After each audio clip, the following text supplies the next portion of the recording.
Aku sebagai Nabila Syifaizan Fahma dengan akhiran NIM 065. Halo, aku sebagai Azami Ramzi dengan akhiran NIM 067. Halo, aku sebagai Akila Maila Faiza dengan akhiran NIM 081. Hola, aku sebagai Amanda Safitriana Adianti dengan akhiran NIM 097. Halo, aku sebagai Kayla Indes Azra dengan akhiran NIM 100.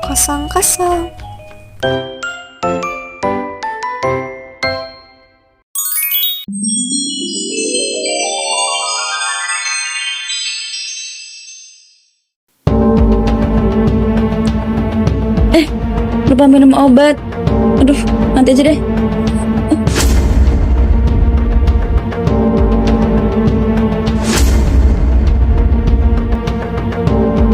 Nak.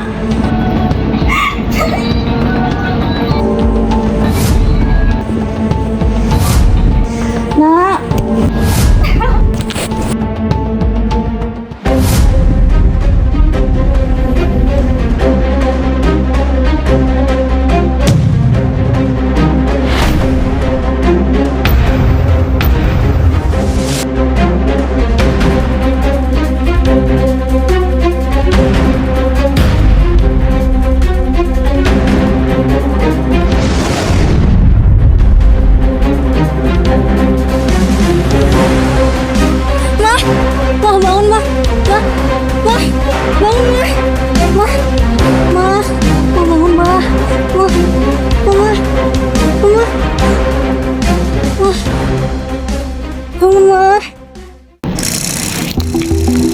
Waduh, itu kenapa ya?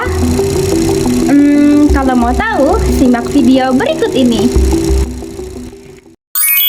Melihat hasil tensi setinggi itu, mungkin kalian penasaran. Apa itu hipertensi? Kenapa bisa terjadi? Dan apa bahayanya? Yuk kita bahas dalam video ini. Hipertensi atau tekanan darah tinggi telah lama dianggap sebagai silent killer karena kemampuannya menyebabkan berbagai komplikasi kesehatan tanpa gejala yang jelas. Menurut Kementerian Kesehatan, hipertensi adalah kondisi di mana tekanan darah seseorang di arteri meningkat melebihi batas normal secara konstan. Ada dua komponen dalam pengukuran tekanan darah. Yang pertama, tekanan sistolik saat jantung berkontraksi dan diastolik saat jantung beristirahat. Menurut WHO, hipertensi terjadi ketika tekanan di pembuluh darah terlalu tinggi, yaitu di angka 140/90 mm merkuri atau lebih tinggi. Hipertensi kini menjadi masalah global yang semakin besar.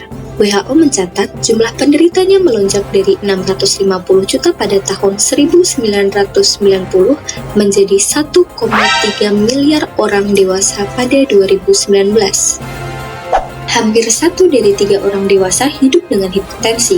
Di bawah usia 50 tahun lebih banyak dialami pria, sementara di atas 50 tahun hampir setengah penduduk baik pria maupun wanita mengalaminya.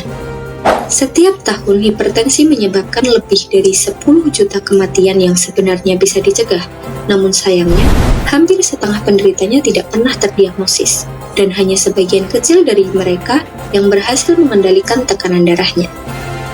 Sementara di Indonesia, menurut riset kesehatan dasar tahun 2018, prevalensi hipertensi mencapai 34,1%, meningkat dari 25,8% pada tahun 2013. Namun, hasil survei kesehatan Indonesia tahun 2023 menunjukkan tren penurunan, dengan prevalensi hipertensi pada penduduk usia 18 tahun ke atas menjadi 30,8%. Meskipun mengalami penurunan, jumlah penderita hipertensi tetap sangat besar, yaitu lebih dari 63 juta orang. Prevalensi tertinggi ada di Kalimantan Selatan dengan angka 44,1%, sementara yang terendah berada di Papua dengan angka 22,2%. Hipertensi paling banyak terjadi pada usia produktif, yaitu 31 hingga 64 tahun, dan setiap tahun menyebabkan lebih dari 400.000 kematian di Indonesia. Selanjutnya, kita akan membahas faktor risiko hipertensi menggunakan metode World Health Organization Stepwise Approach to NCD Risk Factor Surveillance atau biasa disebut WHO STEPS.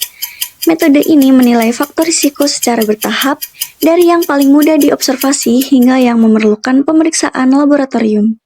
Step 1, yaitu behavioral atau perilaku. Ini adalah faktor-faktor perilaku yang meningkatkan risiko hipertensi. Misalnya, konsumsi garam yang berlebihan, kurang aktivitas fisik, pola makan rendah buah dan sayur, merokok, minum alkohol berlebihan, serta stres psikososial dan pola tidur yang buruk. Faktor ini paling mudah diidentifikasi melalui wawancara atau kuesioner. Step 2 yaitu physical measurements atau pengukuran fisiologis. Tahap kedua melibatkan pengukuran tubuh dan tanda vital. Faktor yang termasuk di sini antara lain kelebihan berat badan atau obesitas, yaitu BMI lebih dari atau sama dengan 25. Lingkar perut tinggi, yaitu lebih dari atau sama dengan 90 cm untuk pria, dan lebih dari atau sama dengan 80 cm untuk wanita. Dan juga tekanan darah yang tinggi, ditemukan saat screening. Step 3 yaitu biochemical atau pemeriksaan biokimia. Pada tahap ketiga, kita menggunakan pemeriksaan laboratorium. Faktor risikonya meliputi kolesterol total atau LDL yang tinggi, atau disebut dislipidemia, kadar glukosa darah yang meningkat, baik prediabetes atau diabetes, serta gangguan fungsi ginjal yang ditandai dengan peningkatan kadar kreatin. Nah, dengan memahami ketiga langkah ini, kita bisa lebih mudah merancang intervensi kesehatan. Misalnya, edukasi perilaku sehat di masyarakat untuk step 1, peningkatan layanan screening untuk step 2, dan penyediaan pemeriksaan laboratorium untuk step 3. Pendekatan bertahap seperti ini membantu memutus rantai risiko hipertensi secara komprehensif. Oke, sekarang kita move yuk dari faktor risiko dengan metode stepwise ke faktor fisiologi. Jadi, faktor fisiologi hipertensi itu ketika fungsi normal tubuh yang error atau tidak seimbang, sehingga bisa bikin tekanan darah naik dan memicu timbulnya hipertensi. Jadi, apa aja ya faktor fisiologi hipertensi? Yang pertama, ada sistem saraf simpatis. Kalau saraf simpatis terlalu aktif, jantung bisa berdetak lebih kuat dan cepat. Selain itu, pembuluh darah jadi menyempit, sehingga tekanan darah naik deh. Yang kedua adalah sistem renin-angiotensin-aldosteron atau RAAS. Saat tubuh melepas renin, terbentuk zat angiotensin 2 yang bisa menyempitkan pembuluh darah. Zat ini juga memicu hormon aldosteron yang menahan garam dan air, sehingga makin banyak nih volume darahnya. Yang ketiga, disfungsi endotel atau lapisan pembuluh darah. Normalnya, endotel menghasilkan zat yang bikin pembuluh darah rileks atau nitric oxide. Kalau rusak, zat ini berkurang dan pembuluh darah jadi lebih mudah kaku atau menyempit. Yang keempat, fungsi ginjal terganggu. Ginjal berfungsi mengatur garam dan air dalam tubuh. Kalau terganggu, garam dan air menumpuk. Akhirnya tekanan darah jadi meningkat. Yang kelima, kekakuan pembuluh darah. Seiring bertambahnya usia, pembuluh darah bisa kehilangan elastisitasnya loh, dan dia jadi kaku. Akibatnya, tekanan darah terutama sistolik jadi lebih tinggi. Yang terakhir ada keseimbangan elektrolit. Terlalu banyak mengkonsumsi garam bikin tubuh kamu menahan lebih banyak cairan. Sementara kekurangan kalium, kalsium, atau magnesium bikin pembuluh darah jadi lebih mudah menyempit. Jadi gimana? Sekarang udah tahu kan faktor fisiologis dari hipertensi? Hipertensi yang tidak terkontrol bisa menyebabkan berbagai penyakit berat yang mempengaruhi organ vital dalam tubuh kita, seperti jantung, otak, ginjal, serta sistem peredaran darah di seluruh tubuh kita. Pada organ jantung, organ jantung dapat mengalami serangan jantung akibat dari tidak terkontrolnya hipertensi, yakni dengan kondisi terganggunya aliran darah menuju otot jantung. Kemudian, gagal jantung. Gagal jantung dapat terjadi ketika jantung menebal dan kesulitan untuk memompa darah. pada organ otak. Penyakit akibat hipertensi yang tidak terkontrol pada organ otak diantaranya stroke ringan, yakni kondisi pembuluh darah otak mengeras dan menghalangi aliran darah sementara waktu. Kemudian stroke, yakni penyumbatan atau pecahnya pembuluh darah otak yang menyebabkan kematian sel otak. Selain itu, terdapat aneurisma otak, di mana kondisi otak yang dapat pecah dan menyebabkan kerusakan otak yang serius. Pada organ ginjal, penyakit ginjal yang disebabkan oleh hipertensi utamanya adalah gagal ginjal. Hipertensi yang tidak terkontrol dapat menyebabkan penyempitan, pelemahan, dan pengerasan arteri di sekitar ginjal. Kondisi ini mengakibatkan ginjal tidak mendapatkan pasokan darah yang cukup sehingga fungsi ginjal menjadi terganggu.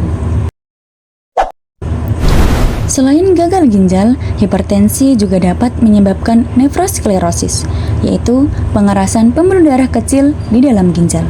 Nefrosklerosis ini dibagi menjadi nefrosklerosis jinak dan nefrosklerosis maligna, yang mana hal tersebut berhubungan dengan kerusakan vaskular ginjal akibat tekanan darah tinggi. Kemudian, penyakit ginjal kronis akibat hipertensi juga dapat berkembang menjadi stadium akhir yang dapat mengancam fungsi ginjal secara permanen. Nah, sekarang kita masuk ke dalam penanggulangan hipertensi dengan metode stepwise. Metode stepwise berarti pendekatan bertahap dan sistematis, di mana intervensi dilakukan langkah demi langkah, mulai dari yang paling ringan atau non-obat, hingga yang lebih intensif atau terapi obat dan perawatan lanjutan. Pendekatan ini bisa diterapkan baik untuk pencegahan atau sebelum terkena, maupun penata laksanaan, yaitu setelah terkena hipertensi. Yang pertama, kita masuk ke dalam pencegahan sebelum terkena hipertensi. Langkah pertama yaitu edukasi dan kesadaran diri dengan cara memahami faktor risiko yaitu usia, obesitas, konsumsi garam tinggi, stres, kurang olahraga, merokok, dan alkohol, dan melakukan pemeriksaan tekanan darah secara rutin yaitu minimal 1-2 kali setahun. Langkah kedua yaitu modifikasi gaya hidup dengan cara melakukan diet sehat seperti kurangi garam yaitu kurang dari 5 gram per hari, perbanyak makan buah, sayur, biji-bijian, dan batasi lemak jenuh dan gula. Lalu lakukan aktivitas fisik minimal 5 kali dalam seminggu. Berhenti merokok dan berhenti konsumsi alkohol. Langkah ketiga yaitu pemantauan dan evaluasi, yaitu dengan cara rutin melakukan pengecekan tekanan darah. Yang selanjutnya yaitu penanggulangan setelah terkena hipertensi.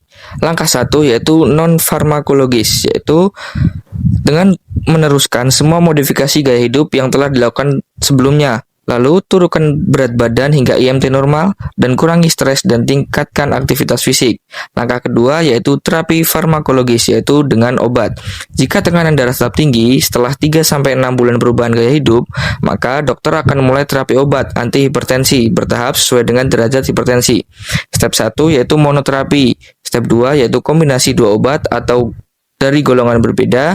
Step 3 yaitu kombinasi 3 obat atau ditambah obat tambahan, misal diuretik kuat. Lalu langkah ketiga yaitu evaluasi dan penyesuaian. Cek tekanan darah tiap 1-3 bulan secara rutin. Nah, pada intinya, penanggulangan sebelum terkena hipertensi lebih fokus pada pencegahan melalui peningkatan kesadaran, modifikasi gaya hidup sehat, dan pemantauan tekanan darah secara rutin. Langkah ini bertujuan untuk mengurangi faktor risiko dan mencegah terjadinya peningkatan tekanan darah.